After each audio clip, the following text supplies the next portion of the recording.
Hello everybody, I'm going to do this presentation. When I get to the end of the presentation, I'm going to pause the video. Oh, look at that. Oh, right here. Hopefully it didn't, let's see here. I'll have to expand. There, that's good. Gotta remember to do that. Sorry. Getting set up, running a little late, but that's okay. Good presentation to go through today. At the point I conclude this, when I get to conclusion for all of you watching, then I'm going to pause the video. I'm going to readjust, so there'll be a couple minutes sitting there. Please stay tuned as we go into a live interview with one of the subjects of this presentation today. That's Daniel Buryn. He was a Reeve in the county of Thorhild. That's the equivalent of mayor for those who don't know, maybe in the city or whatever. We're going to get into an actual case study right here in the province of Alberta that's going to prove beyond any kind of doubt, along with several others. We won't go into detail, but we are going to do that interview with that Reeve that was the equivalent of mayor for that county, and what absolutely happened to him and where all this comes from. We had a great conversation the other night. We went into great detail about this stuff. I think I've opened his eyes up to a lot, as well as I was fortunate enough to find an actual case that goes into this power we're talking about here. A system of Canada many are not familiar with. So we begin our journey here back in 1952. For those of you who don't know, that's a picture of the king that was our majesty here in 1952, 56 years old. He had a heart irregularity. It was a clot that had ruptured, and he died unexpectedly. No one was ready for it. At the time, his daughter, Queen Elizabeth II, she had ascended to the throne, and she was only, like I said, 27 years old. For those of you who don't know the history of the royal family, Queen Elizabeth absolutely grew up in that era as a young teen girl with Hitler and everything else. She didn't get any kind of royal grooming like many would expect. In fact, she was out when Germany had invaded England, and they were completely overrun at one point, as well as with France. She was out there on the battlefield. She was a servicewoman, and she was an industrial mechanic for the military vehicles. But she was out there rallying all the public, going into the streets, and you can imagine how that was, being invaded and going through that. But she did that, being bombed night after night, and she went out there in full military garb, and she rallied all the citizens to fight back. So Queen Elizabeth did not have the same kind of education as her father did, and unfortunately, by the time she would have been ready for that, after the war, literally just a couple of years later, he would pass away. But not before he'd agreed to a lot with the new organization that came forward, a new promise to the world, and of course to Canada.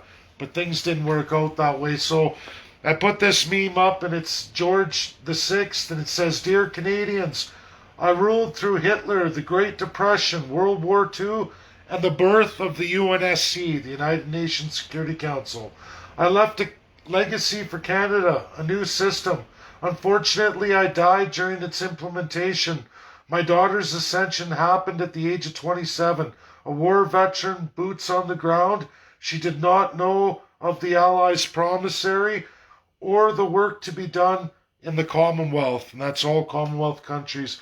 And we say right at the bottom, if anyone can read that, colonial power is illegal.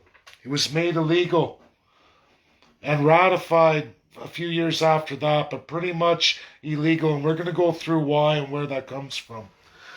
So in 1948, the end of King George's empire, the League of Nations, which was ran by the UK, King George was the top of that, lasted for 26 years. The United Nations replaced it after the end of the Second World War, and inherited several agencies and organizations founded by that League of Nations. But the League of Nations was terminated.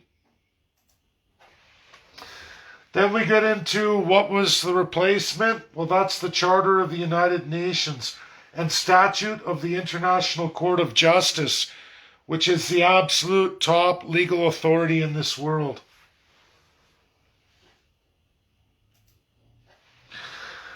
In 1948, all nations give up authority worldwide. Every nation. The United States had launched the atomic bomb and had ended all conflicts in relation to World War II. It was over. And we get into the first part of that is the Security Council. It's not the beginning, but it's the absolute authority of this world. And I'm going to read Composition Article 23 that I've talked about many times, and not a lot of people are gravitating to this. The Security Council shall consist of 15 members of the United Nations, the Republic of China, France, the Union of Socialist Republics, which is now Russia in its entirety, the United Kingdom of Great Britain and Northern Ireland, and now the other 3 states attached, and the United States of America shall be permanent members of the Security Council. The General Assembly shall elect 10 other members, but will not have permanent status and will not have any veto authority. So the power of the world resides in the 5 countries I've just listed to you, the absolute authority of this world. That's the permanent 5 members have authority over all UN states. Where does that come from? Function and powers. Article 24, first paragraph. In order to ensure prompt and effective actions by the United Nations, its members confer on the Security Council primary responsibility for maintenance of international peace and security, and agree that in carrying out its duties under the responsibility of the Security Council acts on their behalf. Every nation of the world is bound to those 5 members. They're in charge of everything. And international law. The UNSC is number 1 and sovereignty is number 2. So you ready for this? Everyone who's become a United Nations member, 193 states, they sign on to this charter or you can't be a member and you're not subject to any protections. Article 1, the very first paragraph. The purpose of the United Nations are to maintain international peace and security, and to that end, to take effective collective measures of the prevention and removal of threats to the peace and for the suppression of acts of aggression or other breaches of peace, and to bring about by peaceful means, in conformity with the principles of justice and international law, which again is the binding 5 countries, adjustments or settlement of international disputes. So they settle all international disputes and have full authority over every country and its disputes. Or situations which might lead to the breach of peace. Any country that leads to the breach of peace. Number 2 paragraph. This is the second thing that every nation agrees and signs on to. To develop friendly relations among nations based on the respect for principle of equal rights and already self-determination of peoples, and to take other appropriate measures to strengthen universal peace. It is absolutely the responsibility of the UNSC for peace and security and your sovereignty. The end of colonialism, the end of empires, the birth of sovereignty.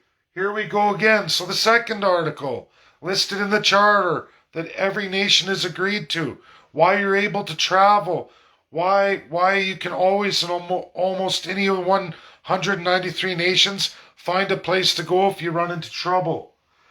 The organization and its members, so every country in the world, in pursuit of the purpose stated in Article 1, which is sovereignty of each state, shall act in accordance with the following principles. 1. Organization is based on the principle of sovereign equality of all its members. See that? Sovereign, meaning No foreign interest into your countries. You're sovereign unto yourselves, not to be ruled by any power other than your sovereign nation. That's why you were given sovereignty in 1948 and anyone who's signed on since then. Number 2, all members, in order to ensure all of them the rights and benefits resulting from membership, shall fulfill in good faith obligations assumed to them in accordance with the precedent charter. All members shall settle their international disputes by peaceful means in such a manner that international peace and security and justice are not endangered. Meaning, when you breach that, the 5 can do anything they want to you. When a country invades another, they have all kinds of powers that they roll forward to do anything by any means necessary to your nation, and there's nothing the rest of the world can do about it.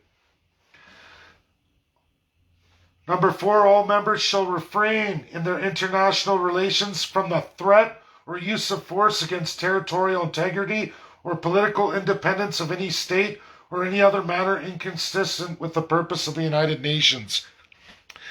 This is what King George was involved in. This is why colonialism was ended. This is what every nation on this earth agreed to. In order for UK to get its power as one of the 5, they had to agree to let go of colonialism, meaning the age of empires is over, the end of colonialism is over, and it's the birth of sovereignty. Second section of the Charter, to be a member of the United Nations. The second article that outlines the power to have that veto power and have a power of that binding 5, which is UK. And France, they had to absolutely end it all. That means in Canada too, we're a Commonwealth country. Even though we were a member of the League of Nations, our constitution no longer matches the founding principles of the UN. And the King of England at the time, King George VI, attempted to get this work done. He died in the middle of it. Canada never finished what they were promised to finish. Your constitution is in direct violation of the binding 5. Referendums of independence and registering with UNSC. No UDIs, meaning no unilateral declarations of independence. No rebellions or armed conflicts unless you've adhered to Article 51. Nothing in the present charter shall impair the inherent right of individual or collective self-defense in armed attack occurs against a member of the United Nations. Everybody, Canada is a member of the United Nations. Until the Security Council has taken measures necessary to maintain international peace and security. Meaning, unless you've gone to them, you've presented your case, and Canada hasn't, in good faith, even attempted to pursue any of their binding commitments here. They're oppressing you. It's all laid out. Measures taken by members in the exercise of the right of self-defense shall be immediately reported to the Security Council and shall not in any way affect the authority, responsibility of the Security Council under the present charter to take at any time such actions as it deems necessary in order to maintain and restore international peace and security.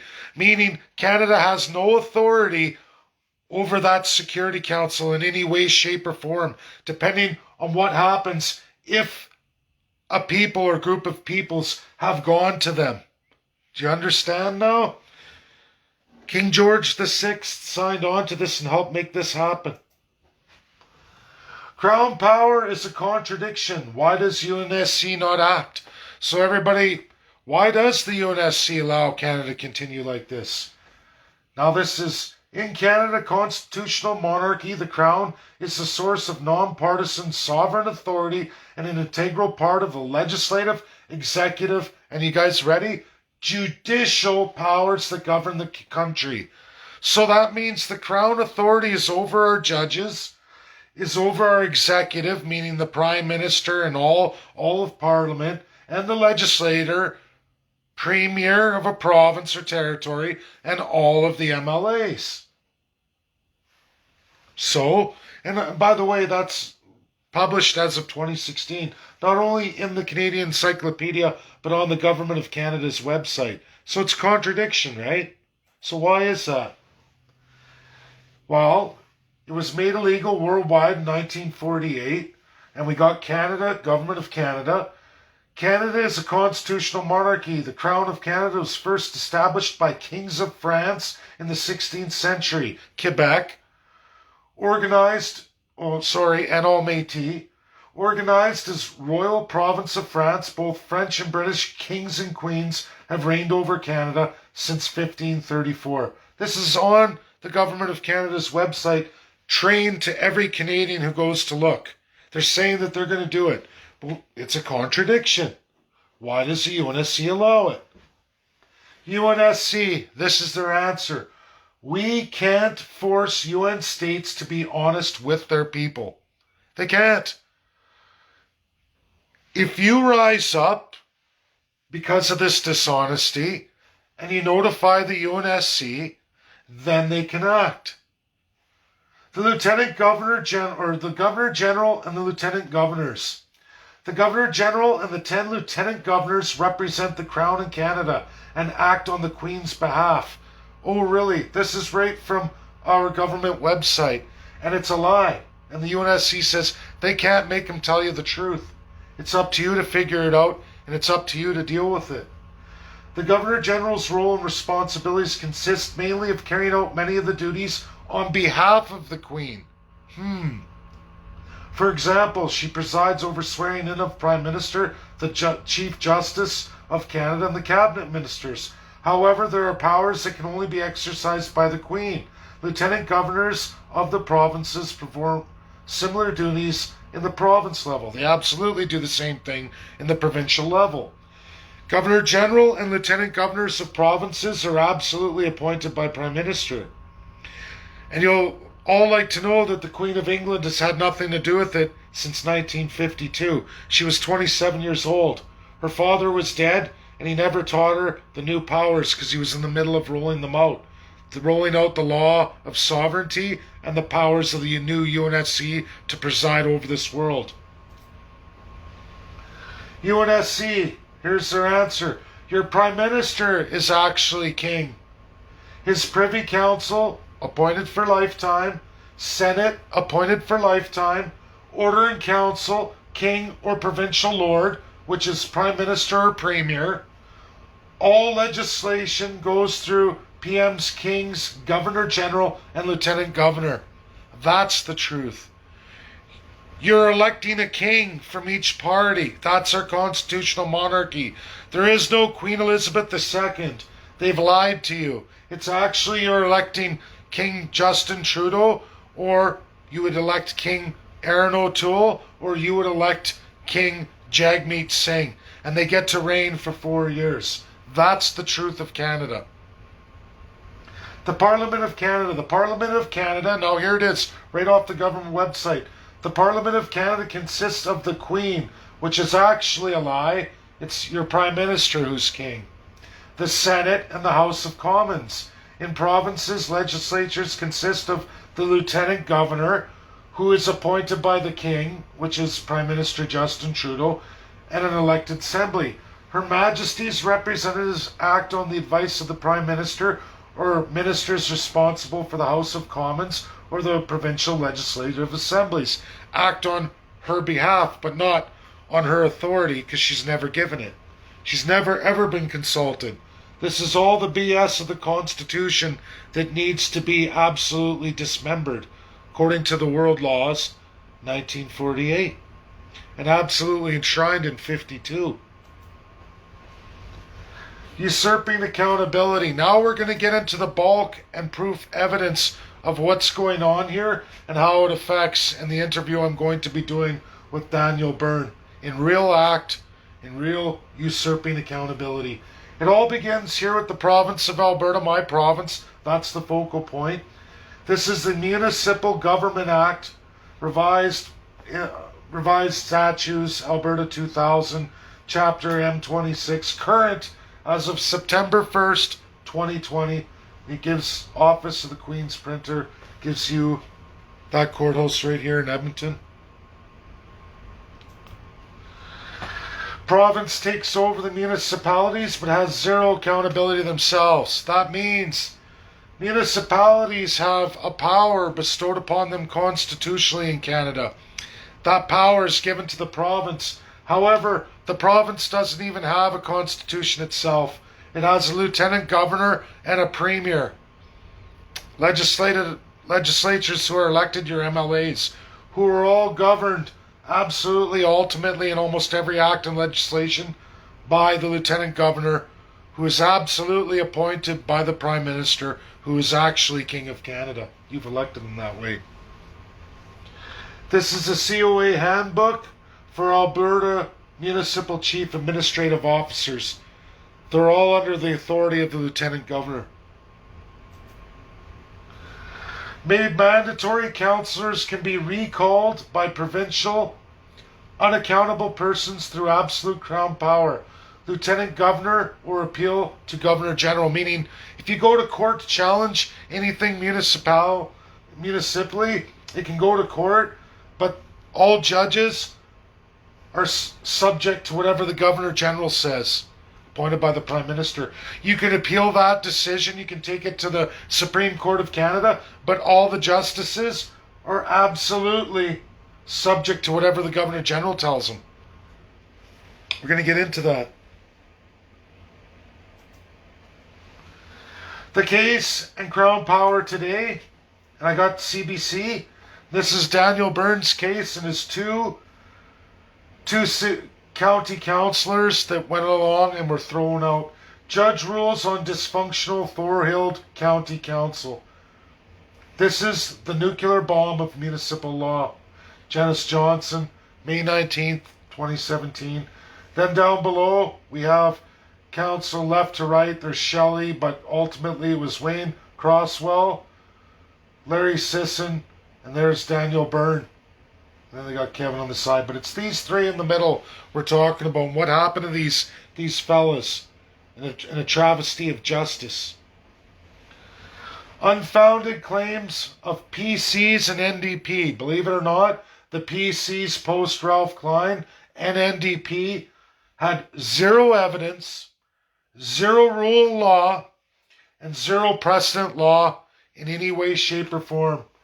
So here's from the article. Residents watched lawyers argue about whether a judge should overturn orders issued by Alberta Municipal Affairs, meaning the government of Alberta, through lieutenant governor with absolutely no jurisdiction of a municipality or no real authority, only crown authority bestowed upon them from prime minister.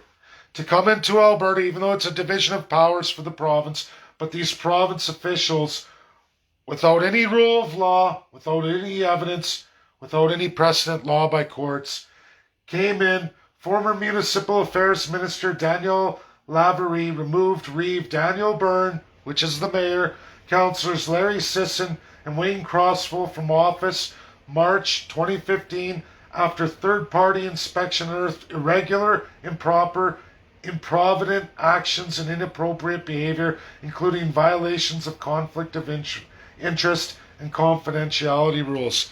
It was never made public. There was no evidence presented. You're going to hear from Daniel Buryn.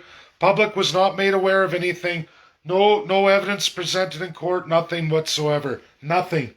Just on accusation alone. Judge bound to crown oath. Judge stopped by lieutenant governor. You ready for this? So Daniel Buryn didn't rest. Neither did his two councillors. They fought it. They went to court. And guess what happened? Court rules in favor of three councillors dismissed in Thorhild County because there was no evidence for why they were dismissed.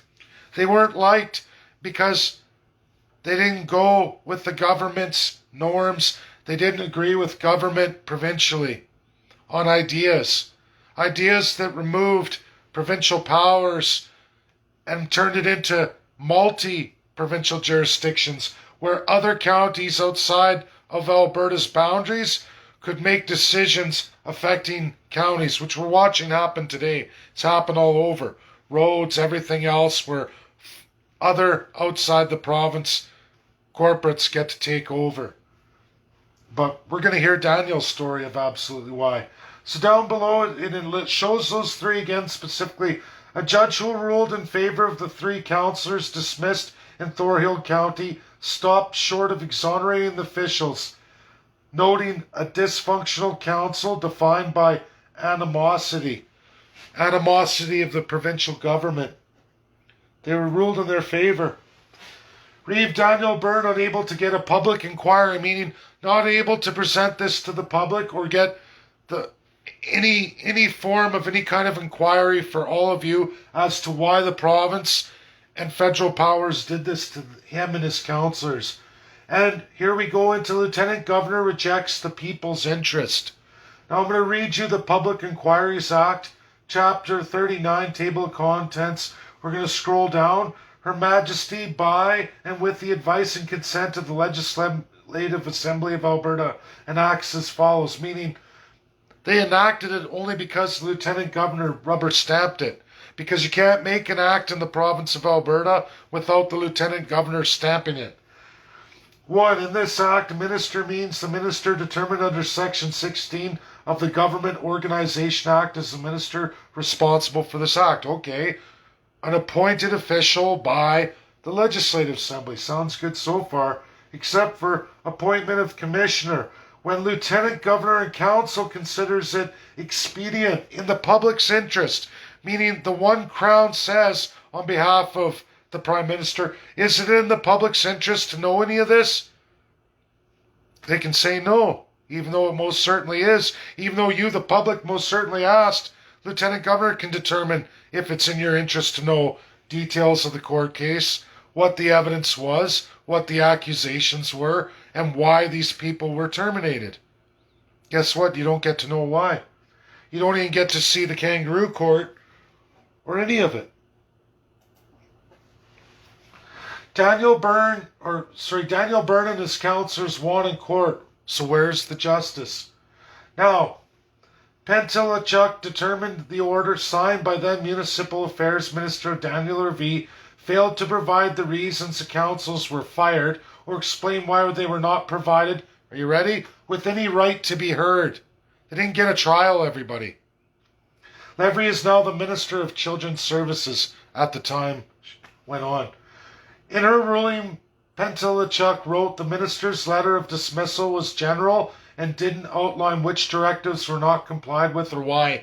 Meaning they didn't have any rules or any kind of laws in place or precedent as to why they fired the province, took their power, fired these councillors from their municipality. Absolutely nothing. I thought justice has finally been served, said Crosswell. That was one of the councillors with Daniel Buryn, with whom these two fired colleagues asked for the judicial review. It was a relief. So they think they're getting a judicial review, right? They've won an appeal. Wow, great. In the media, we've never heard anything. But this is what Daniel, and I circled it and read, and what Daniel's learned over the last couple days. All this other stuff Daniel knows, but he didn't focus on this. Now this is the actual court case, and this is what the Justice 18, in the judge's decision. Lieutenant Governor overrides the judge. No public inquiry, meaning none of you in the public are ever to know why and what happened to these people. The Lieutenant Governor says, nope, there will be no public inquiry, meaning no people in Alberta will ever know why their councillors were fired without any kind of trial, without any kind of evidence, without any precedent, or any kind of application of rule of law. And I'm going to read it to you. Although, this is the judge, although I can recommend that a public inquiry be held, I have no authority to direct one that takes place. However, Alberta, like most provinces, has a Public Inquiries Act which permits the Lieutenant Governor and Council to call a public inquiry when thought expedient and in the public's interest. So your elected municipal officials can be fired without any evidence or any rule of law or any reason why made public, or any of the individuals given any kind of fair trial or ability to defend themselves or even having a lawyer. They're just fired replaced by the province without any reason why, without any evidence, just because they don't like them or they don't support the provincial government's reasoning and their direction they're going. They can be fired. There's absolutely nothing they can do. And so the judge goes on to say, so I will forward a copy of these reasons to the Minister of Justice for his consideration. Well, guess what? The Minister of Justice just threw it away. I'm not going to do anything about it because I don't have to. And the governor, Lieutenant Governor, did nothing about it. Crown power. We don't have to be accountable. The province of Alberta or any elected official does not have to be accountable to the people at any given time. They, the government, can do anything to you at any time. And you will never know why, and they will never have to be held accountable. Never. That's just one case. And you're going to hear Daniel's case. Looks like this one got scrambled. It says, was this an isolated case? And it's supposed to say for Liberals and NDP only? The answer is no. Conservative, Liberal, and NDP have been doing this since Canada was a country in post-1952 in Queen Elizabeth II's name. Of course, NDP came along in the 70s, 60s, but public inquiry amended. Order in Council. This was just August 5th, 2020. So if you think Lieutenant Governors, which we had the last one to do an Order in Council, you're sadly mistaken. It's done all the time. Lieutenant Governors sign these orders, which are absolute authority from King Justin Trudeau, King Stephen Harper. This was done in the name of Prime Minister Justin Trudeau. Lieutenant Governor strips Alberta rights and grants BC rights over Alberta municipalities. Ascends bill illegal and unconstitutional. You can't override a province's authority of its municipalities with another province. You can't. It's unconstitutional and it's illegal, according to our Canadian Constitution. Now, I'm going to read that to you. We're going to skip down. Section 54. A municipality may provide outside its municipal boundaries any service or thing that it provides within its municipal boundaries in another municipality, but only with the agreement of the other municipality and in any other location with adjoining Alberta. The definition of adjoining Alberta means any province or territory touching Alberta gets to override your municipality if the province of Alberta says to. That is against the law and unconstitutional in our Canadian Constitution. You absolutely can't do that. The Lieutenant Governor stamped this off in 2017, fired those councillors and said, too bad, you either play ball or you're gone. It's illegal and unconstitutional. And these three fellas were not provided any remedy in court. And the judges were not allowed to award any remedy because it's not their power as a judge. It's the power of the Crown. Our judges don't have ultimate authority after all. There is no juristocracy in Canada and the provinces or territories. There is only Crown power and the ability to usurp a judge and a judge's judgments any time through acts and legislation, just by adding the clauses. So, like I promised, was it only done by NDP and Liberals? No. Right here in Alberta, and I'm targeting Alberta here, everybody. Conservative voter fraud, 2004, Lieutenant Governor overrides judge and conviction. We're looking at Margaret Aftergood. She was caught. She had her brother and brother-in-law had 1,275 mail-in ballots registered to 2 computers so she could win an election. One was her brother's and one was the brother-in-law. They were convicted. It was a criminal offense. They were sentenced to jail. But guess what happened? Crown power, Lieutenant Governor by none other appointed by Stephen Harper, swooped in, overrode the judgment, and they were freed, and she just walked away scot-free. Lieutenant Governor. I can tell you who they are, who appointed them, when, how they overlap all these cases. But I'd be here all of 60 days going through this. Lieutenant Governor refuses to hold public inquiry over Brian Jean. He was robbed. Everybody knows this. Alberta RCMP investigating whether donors to UCP Kamikaze campaign were defrauded. Governor General refused to do a public inquiry, said that this wasn't important. Your provincial election and the actual fraud committed, and these people were all fine, but we're never to know the details or have an inquiry into the investigation or what happened. Over Premier of Alberta. We're never to know. And all evidence is buried. And you know what else? Jason Kenney elected is a Privy Council member. He is absolutely lifetime in the Crown. He can do whatever he wants through his Lieutenant Governor or Governor General under the Prime Minister. So whatever dirt happens with Justin Trudeau or Jason Kenney and the things he does gets absolutely swept away. They make deals. I'll use my crown power for you, you use your crown power for me. And that's what happens.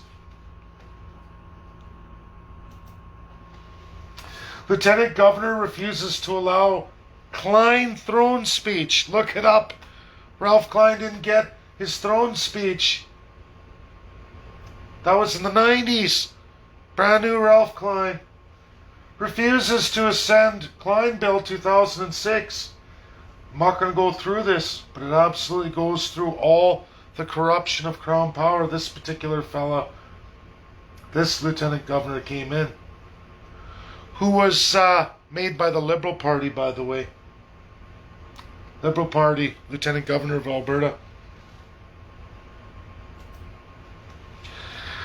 Concluding, I'm going to be pausing this live, and don't everybody go away, because now we're going to do the interview with Daniel Buryn. We're going to hear his story for all of you, first time ever, from Daniel Buryn going into this stuff, what happened to him and his counselors. But I want to leave you with this. If you think that this hasn't been going on all along in Canada, I'm going to bring you back to something I published. William Aberhart was the 7th Premier of Alberta, but what wasn't called common knowledge was how badly he was abused by Liberals and Conservatives. Many Albertans died during this time.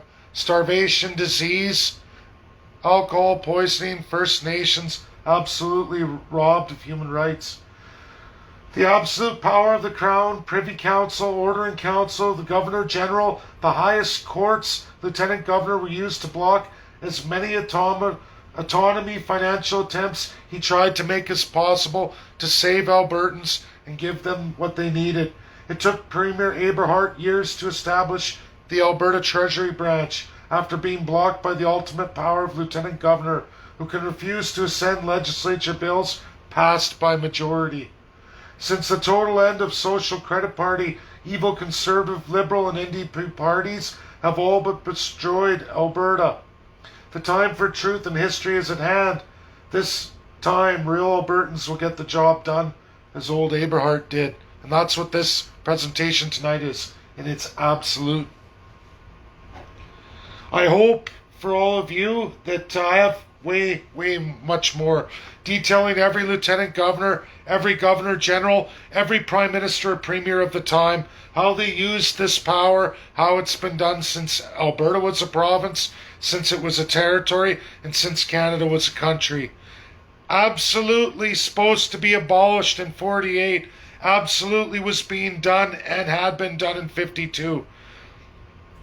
But our Prime Minister of the time, our official opposition, this is Liberal and Conservative, made a handshake deal that they would absolutely steal that authority. Young Queen Elizabeth II did not have her father's knowledge going forward, and not one Canadian, no lawyer, because every lawyer and every judge in Canada has sworn an oath to this Crown power. And it has become precedent, even though it is worldwide illegal today. And it only takes either an Ontario judge who did not sign the oath when they became a lawyer that is to the Crown, which usurps all of the UNSC international power and puts the crown on their head. No judge, no lawyer, nobody can come forward if they've sworn the crown oath. They automatically lose their ability to practice law. And any lieutenant governor in any province can go after that lawyer for their bar. Any governor general can, just as they did those municipals, those councillors and that Reeve Daniel Buryn you're going to hear from. They can take their stuff away from them. Only Ontario do they have an oath that doesn't include the crown. For whatever reason, just the province of Ontario. All lawyers who pass the bar in Ontario do not swear to this crown and are not bound to lieutenant governor or governor general and could absolutely go forward in the international community. But you'd also need a judge who ascended in the province of Ontario with an Ontario bar who absolutely did not sign that crown oath. And then you'd need them to step forward. But as for everybody else in every province and territory, or even if they're in Ontario but they did their bar in another province, or a judge who may be practicing in Ontario but they ascended in another province, or they have their bar from another province or territory, they can't do it either. And this is why our justice system is absolutely compromised, and you will never ever see true justice. You never have, and you wonder why there is justice for some, but then there's none for the third class. There's absolute autocratic power and justice for only the first class, but literally none for the third class or even second class. Because that first class reserves that right to them in the name of Her Majesty Queen Elizabeth II. She has no idea that this is practiced and abused this way in her name. She's never been educated that way. She is not what everybody thinks, the sweet little old lady. She was a mechanic. She was a World War II veteran. She absolutely did not go through any grandiose education or learn the things her father would have bestowed upon her had he had a chance. But like I said, he died. He died without any kind of notice. So now I've taken up a lot of time. I had to fill in all of you watching. I had to get Daniel Buryn ready for his interview. I'm going to pause the video, everybody. I'm going to reach out and pause. It's not over. It's just paused. And it will start again in just a few minutes as I reestablish my seating and we get Daniel Buryn live. Thank you. Hello, everybody. I'm just going to get the camera set up here and find a way to flip the camera, I hope. There it is. There's my ceiling.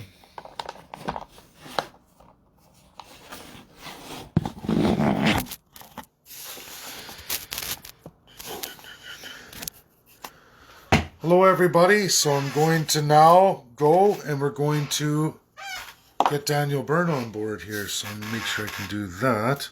That might take a few minutes. Just bear with me.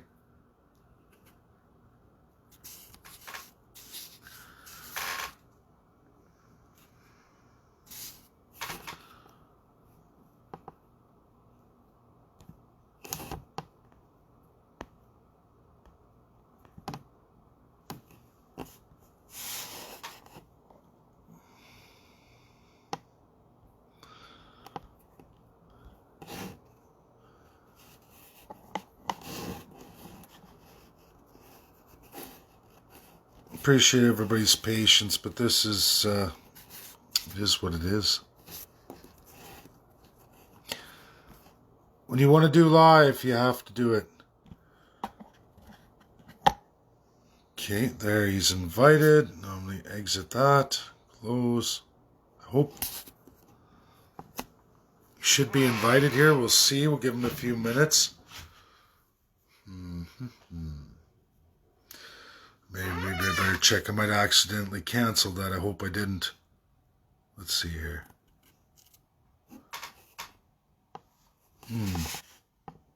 Maybe I did accidentally cancel him out.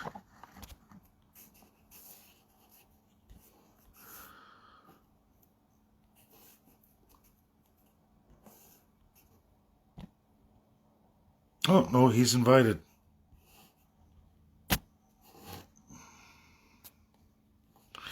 Okay, so he's going to be coming on here anyways, everybody. It'll come in a few minutes, so just give him a second. And I know he was watching, so hopefully he's figuring that out, but he might be just kind of getting ready, and we'll see what happens. So now I should talk about other stuff. So how's everybody doing? Let's look at comments while we wait. And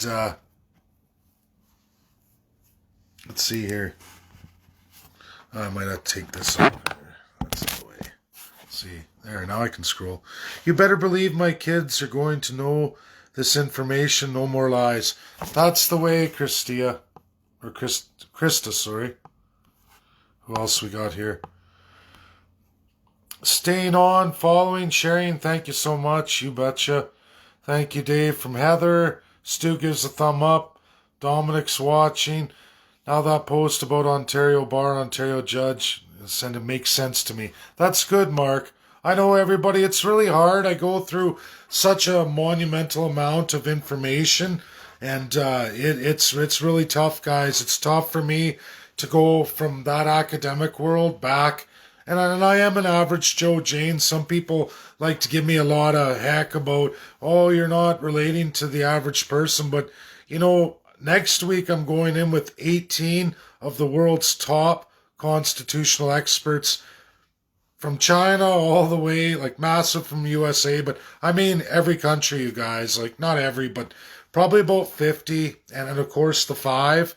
And it's exciting, right, to be included in something like that. I'm not a lawyer, and, you know, I got economics, but I do see there's a couple economists there world recognized, and I'm literally going to be in from 3 a.m. all the way to 7 p.m. each day next week, Monday to Friday. It's and I'm going to make a lot of contacts. It's crazy. I think it's going to be a lot like the WTO. I hope it is, because I definitely need translators. I wanted to hear China's presentation. There's a couple of them, and I wanted to hear all that, and it's really important. So I really hope, I would think there is an English translator on board. WTO provides that, and, you know, unfortunately for me, I'm not really a language guy, so... Oh, there's people, you missed the first presentation. Well, you'll have to just watch this after, and I hope something's wrong here with Daniel. He may not have figured out how to do this. So I see there's a message here. Maybe, no, I don't know. I can't, because if I exit this video, I can't go to Messenger. I have to exit it. I just hope he comes on here, everybody. I'm waiting, hope he's figured out how to attach that video. Hi, Dave. I got connected. So you're connected? Okay. Are you ready? Because I sent you an invite, Daniel. You should have to click on that, and then it'll start, and it should split screen us. But I don't think you can be logged on here watching the video to accept that. You actually have to leave the video and accept my invite. So that's what we got to do here. I hope he heard that. Let's see here. So there's something popped up, and I approved it. Bring Daniel, add. So I think we got him. No answer. Hi, Daniel. Can you, probably request to be in a... Well, I'm going to try again.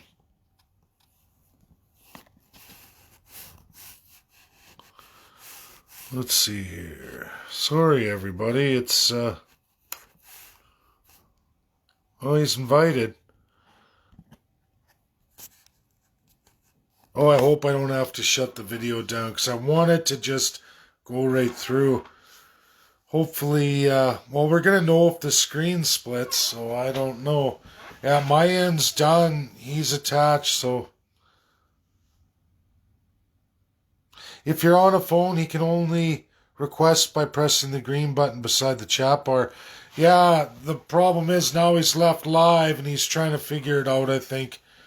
And, Where were these counselors that were fired? They were in Thorhild. But one of them's supposed to come on, well, the Reeve, and it's Daniel Buryn. We've been talking about this for 2 days, getting this ready for you guys. So He just commented there, so he's trying to figure it out, but something might be wrong. I just definitely want this to go because it's important to hear the story, right? Now everybody did the pre, and now we want to get into the story. I do too, so it's important, right? Let's see. I hope so too. Been sipping tequila too early. Oh, Tammy. Okay, well, come on, Daniel. Let's see. I'm gonna try this again. Wait, let's go back.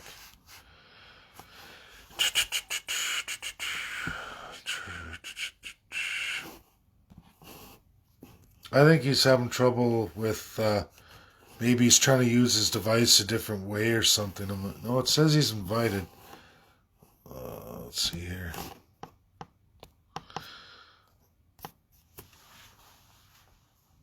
I might have to, yeah. Yeah, I'm not sure, Stu. I do these, so I'm good. I've sent out the invite or whatever, so I don't, and I'm on my cell. I could set up my laptop and then it goes widescreen, but I like my handheld. It's really, really easy. But I guess for video sharing, I'll have to try that sometime. But for me, I don't know. I'm going to message him here. Yeah, I can stay live with you guys. I see. Now, if I minimize, no, I'm not sure. Well, I might have to start and load another video here. I didn't want to do that, but I'm going to have to load another live. I'm going to have to call him and see what's going on. So I apologize, everybody. I don't know what's happened on the other end, but we can't sit here. You guys all sitting here waiting. I'm going to have to shut her down, and I'm going to give him a call, and we're just going to run another live. Hopefully that's at 8 o'clock. Okay, everybody? 8 o'clock. We'll shoot for that, and I'll try to get this ironed out. Bye now.